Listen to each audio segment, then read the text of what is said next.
So, hi Emma. Many thanks for joining me today on this latest interview for my LinkedIn Winnie Through group. We've only very recently connected on LinkedIn and met online, so to speak. So I'll let you introduce yourself, and then we'll look at your story and the main reason for this interview. Yeah, sure. It's always a hard one, isn't it? How do you introduce yourself? So thanks, Steve. I'm Emma. And then I go into what are the interesting facts about me. So I am a very proud mum of two boys, or nearly men, I would say, and three fur babies. And I live in Bournemouth. And I'm hugely passionate about learning and development, and how can we help and support people in the workplace. Okay, cool. Well, we met through LinkedIn on the basis of we were both responding to a post by one of our favourite gurus, personal development gurus, the great Brian Tracy. So we had that in common. And then I saw that you were clearly in a difficult situation, being affected by a redundancy situation. And obviously that's an area that I specialise in.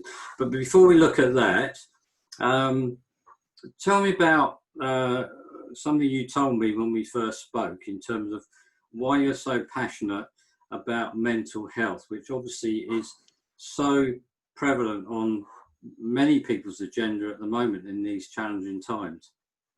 Yeah, I mean, there are so many reasons, Steve, and I know that we've only got half an hour.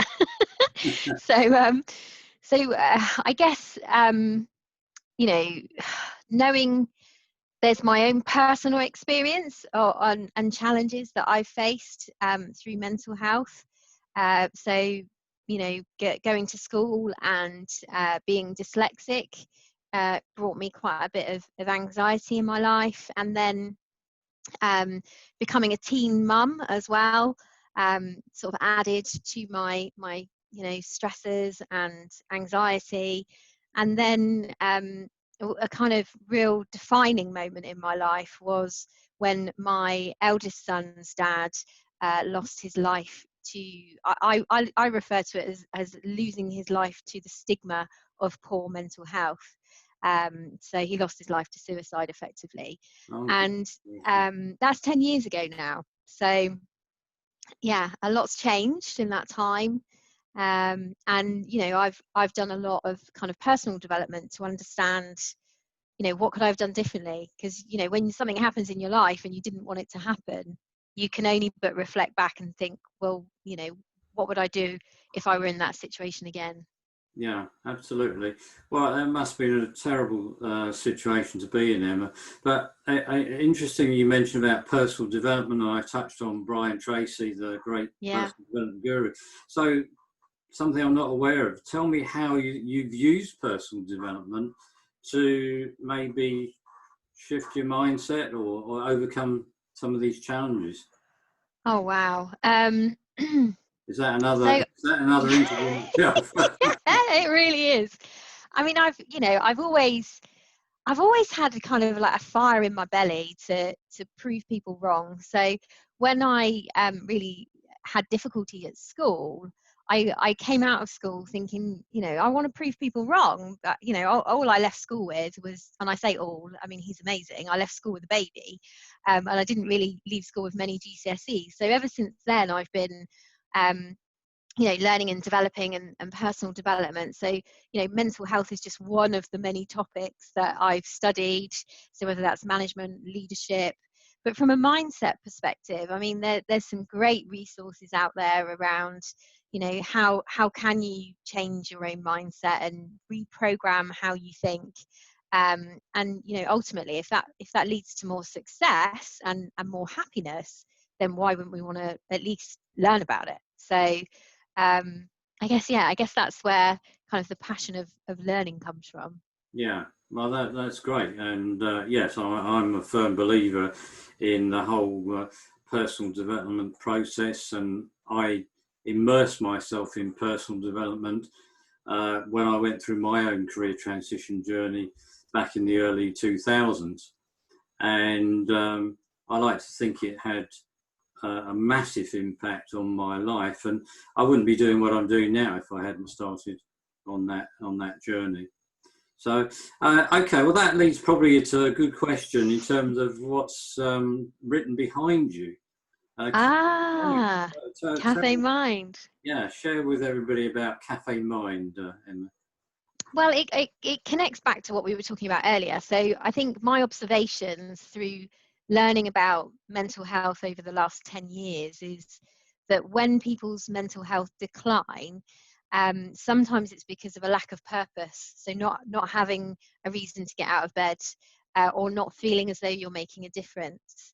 So when I was placed on furlough back, oh my goodness, it feels like such a long time ago, back at the end of March, I had a really big decision to make, which was I could go back to a dark place where I've been before and, not get out of bed, or I can recreate a new purpose. So, rather than it being about work and about making a difference at work, it's how can I replicate that, but in a different environment. So Cafe Mind is a Facebook community, which is all based around the 5 ways to well-being. And then stuff has just been born out of that. So I do YouTube videos similar to this kind of thing with really interesting people such as Simon Blake, who is the chief exec of Mental Health First Aid England, and I've even interviewed Mr. Motivator as well, asking him about what keeps him motivated and does he have a demotivated day.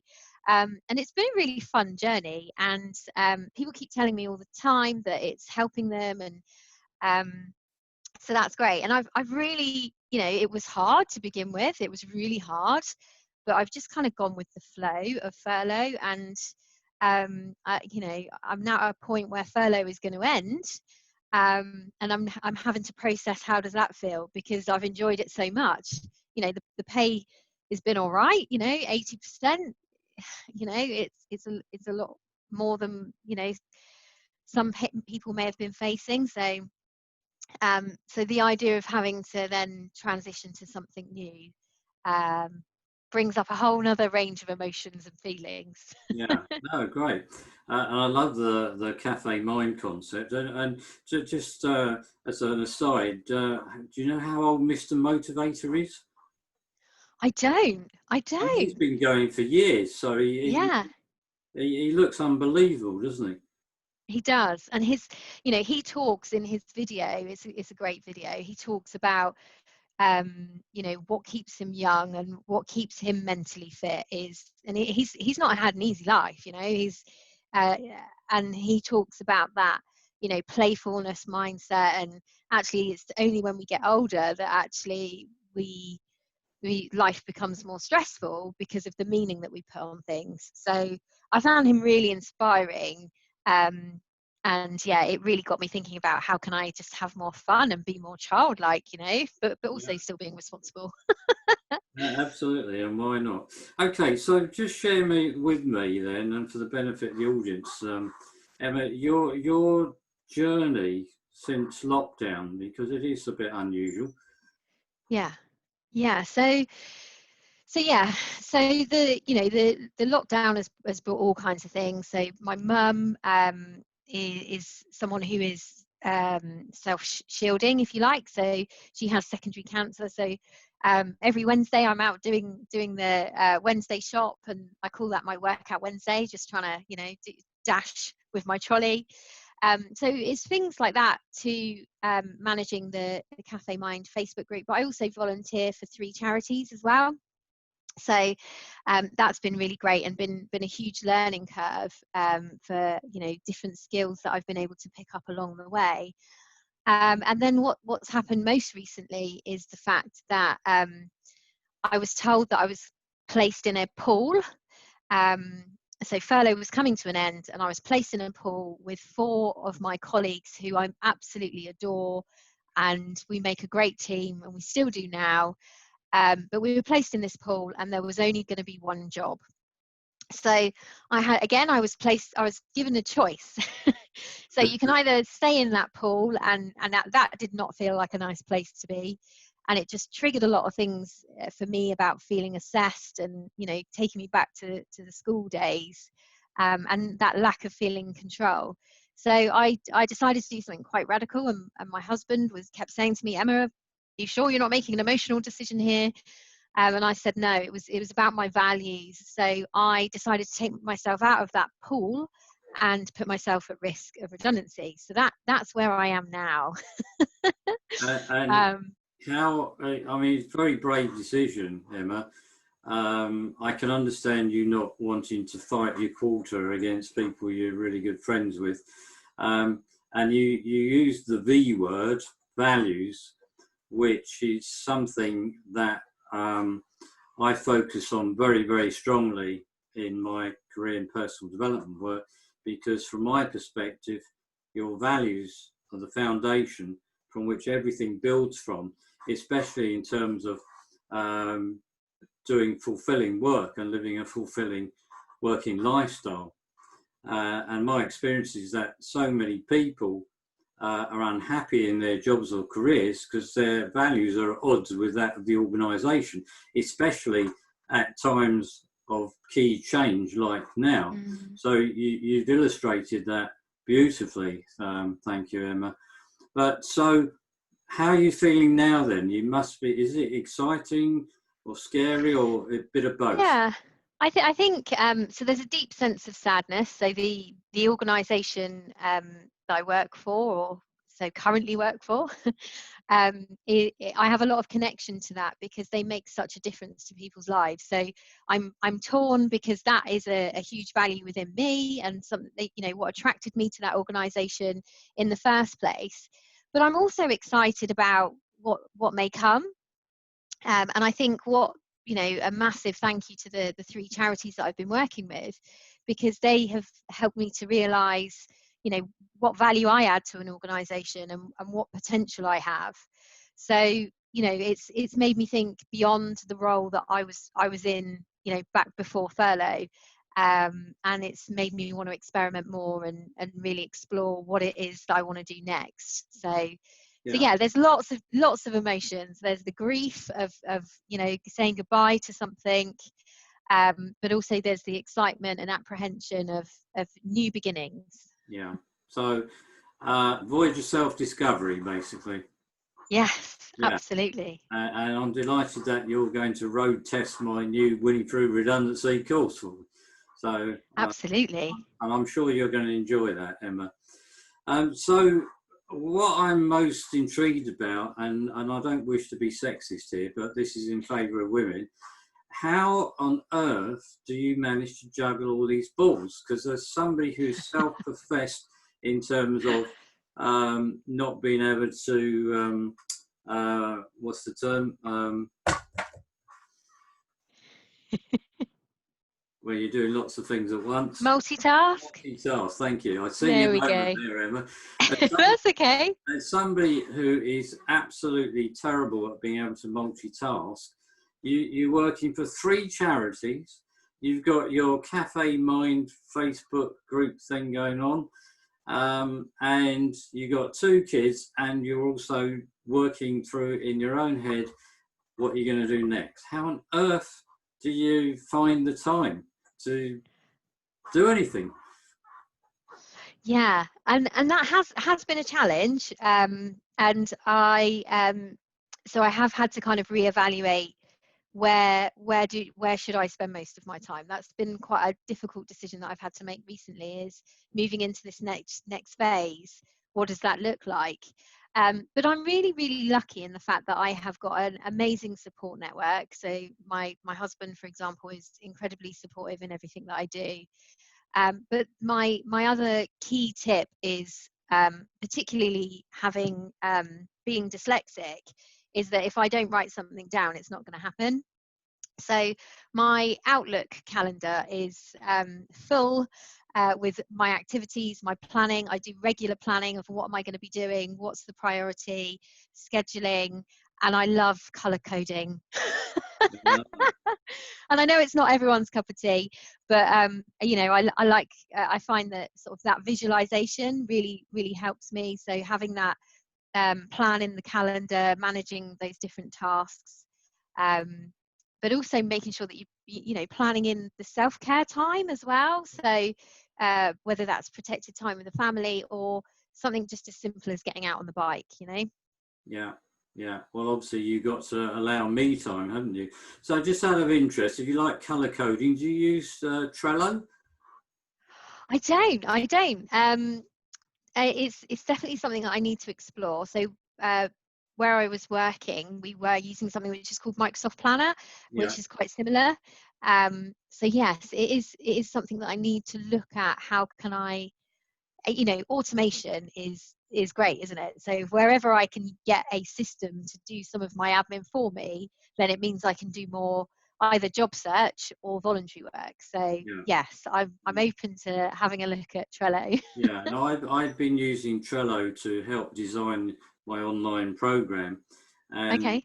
um, you know, I'm not going to sell it as the great thing since sliced bread, but I think the visual element of it is Okay. probably what particularly helps, and I think, you know, for somebody who is dyslexic, it probably would be a big benefit for you. It's And gone you on the can put, list. and like with Zoom, with your virtual background, you can put your own backgrounds to it as well. So have like on the one I've got at the moment, I've got a mountain in the background to sort of metaphor for, you know, reaching the summit and things like that. Amazing. Yeah. So you can have, what are you saying about being playful? You can have fun with it. Mm. It- Yeah. It's good. So with all these things going on, Emma, what's your, maybe your biggest fear at the moment? I don't like to be negative, but Yeah. I mean, I guess my fears are,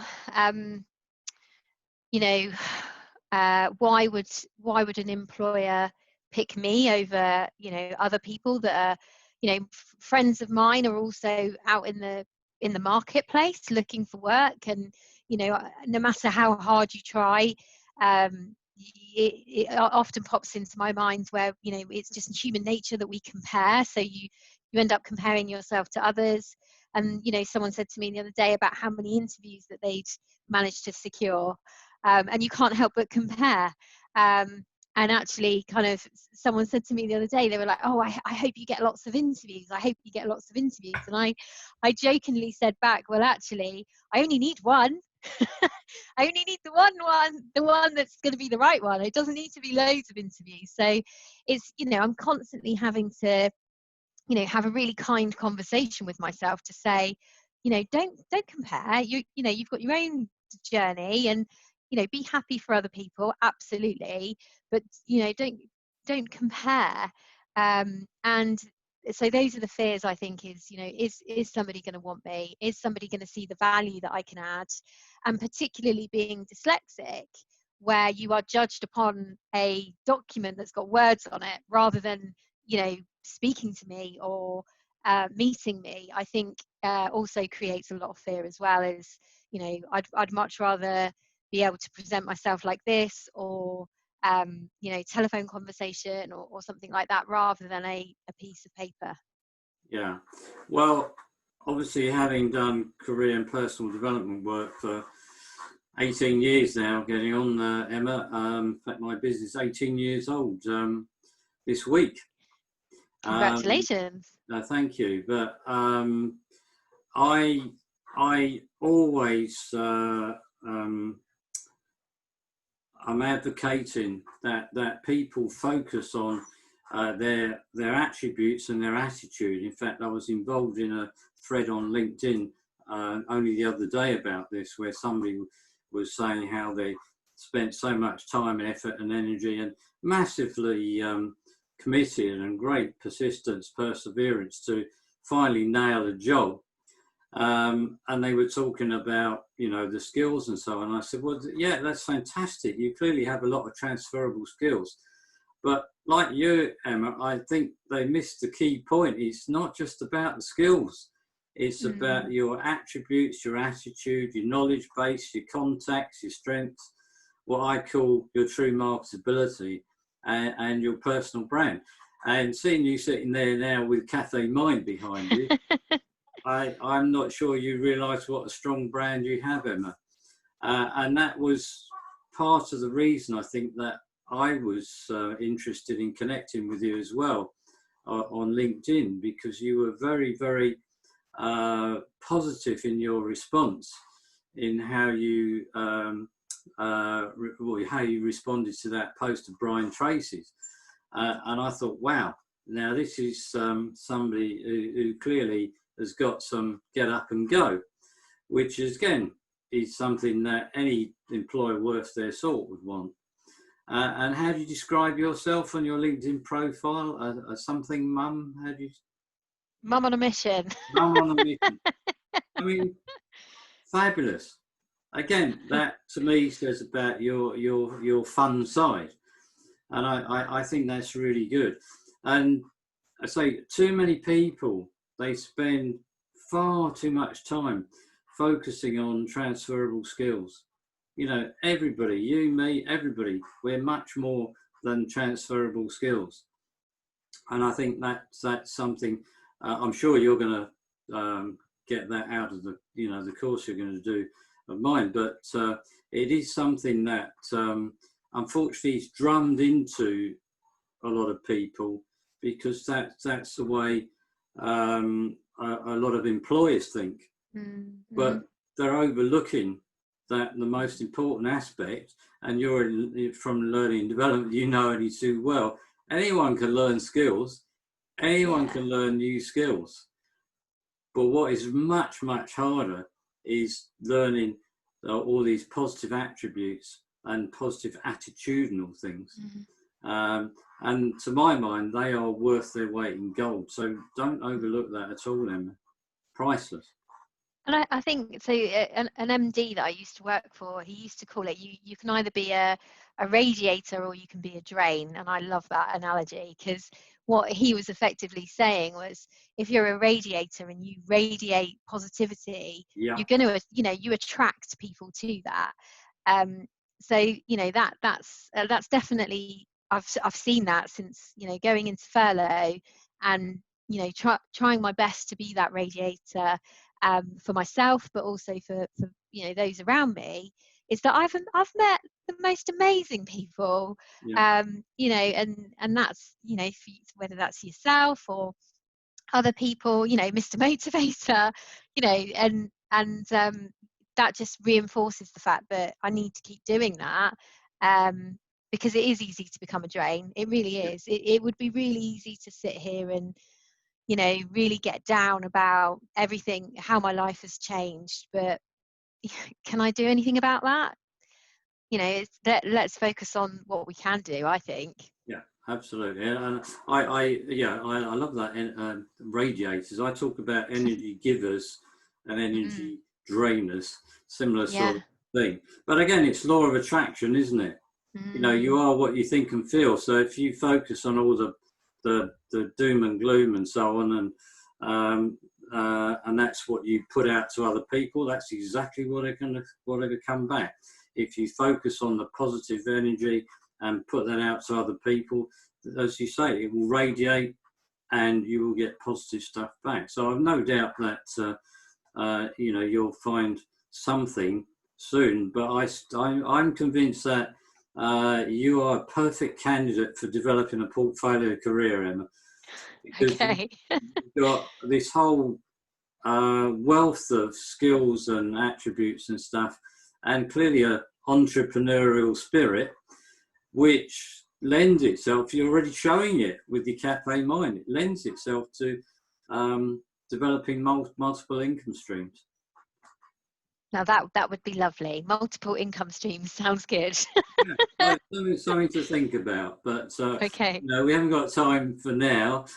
Something that, and again, you'll probably glean from my course, but I suppose so. In summary, Emma, how would you, or what would you say to, in terms of what you've learned from this whole journey since furlough through to where you are now, Emma, and what would you be saying to other people? Because there will be millions who are going to go through that transition from furlough to all of a sudden, oh my goodness, I'm now not being paid anymore. Mm-hmm. So I think the first thing is, you know, as tempting as it can be to just withdraw, and to withdraw, whether that's from social media or your friends or family, do your best to push against that and get out there and talk to people, because it's through connections, and it's amazing how small the world is, and how people, once you start talking about what you want or what you need in a positive way, how people will work as hard as they can to help you. Yeah. So I think that would be my first thing, is get talking, get yourself out there, invest time in useful activities that are going to take you further towards what you want to do, and experiment. I mean, that is what I've been doing since the since the end of March. I'm not an expert on social media. I'm not an expert in mental health. I'm not, you know, by any means, I wouldn't say, you know, I'm an expert in a lot of things that I'm doing right now. But what I am doing is I'm playing, I'm experimenting, and then I'm learning from it, and then I'm adjusting. Yeah. And it's just keep doing that. Just keep doing, you know, just keep working on it. Yeah. Well, I think that's a brilliant summation, Emma. And I, you know, wish you every success with your next stage of your journey. And thanks for being on the interview today. I'm sure you're going to be a great inspiration to many people over the coming months. Thank you, Steve, and I really appreciate the opportunity to go through your course as well. And I just feel like I'm going to get lots of access to that knowledge that's in your head from those 18 years of running such a Don't make successful me feel old. business. So yeah, I really appreciate it. Thank you. Okay, thanks ever so much.